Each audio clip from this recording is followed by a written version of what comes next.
Shoutout muna sa ating taga-subaybay na si Ronald Berbosidad, Jervin Chris at Ireneo Salangsang. At ang ating balita ngayon, mukhang itong si Sydney Umubere ay babalik na dito sa Northport, Batangas. At ang ipapalit dito ay itong si Xavier Lucero o kaya itong si William Navarro, pero mas malamang daw itong si Lucero ang makuha ng Barangay Ginebra. Baka hindi lang yan one-on-one trade, baka malamang ito si Umubere sasamahan pa ng first round pick ng Barangay Ginebra. Sa ngayon, marami nagsabi na ito raw si Umubere parang nasayang dito sa Ginebra dahil hindi nabigyan ng playing time. Ang ganda raw ng performance nito nung nasa Northport, ginawa pang starting 5. Pero nung napunta dito sa Ginebra ay nabangko lang. So kung babalik siya ngayon sa Northport, malamang magagamit na yan at pwede silang tandem doon. Itong si William Navarro to sa power forward.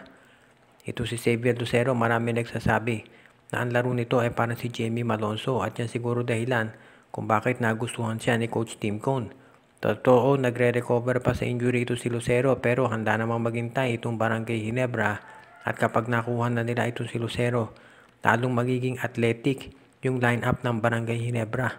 So tignan na lang natin kung ano magiging desisyon dito pero malamang nga itong si Umubere at isang first round pick ng Barangay Ginebra ang ipapalit dito kay Xavier Lucero.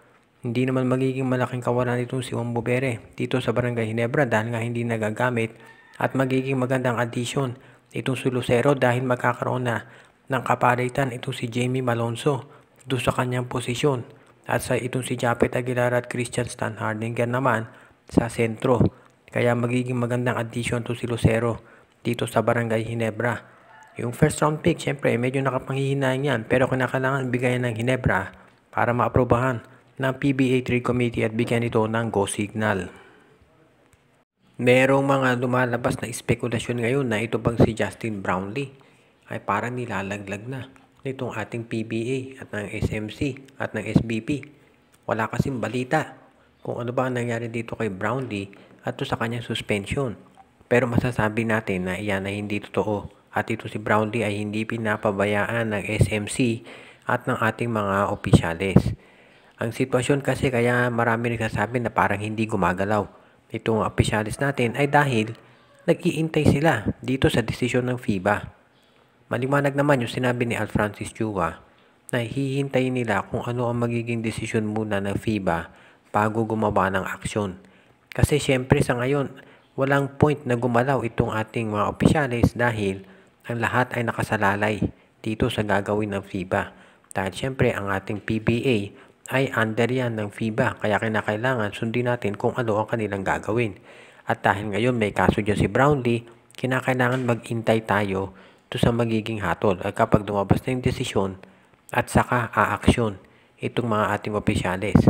Hanggang sa ngayon kumpiyansa ito si Coach Tim Cone na magiging magaan lang ang suspension dito kay Brownlee at makababalik siya agad.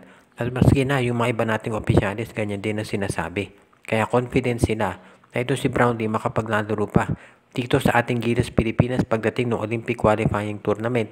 At paski na dito sa Commissioner's Cup, malay natin kung hindi man dito sa Commissioner's Cup, ito sa mga susunod na conferences dito sa PBA. So abangan na lang natin daw ang magiging desisyon.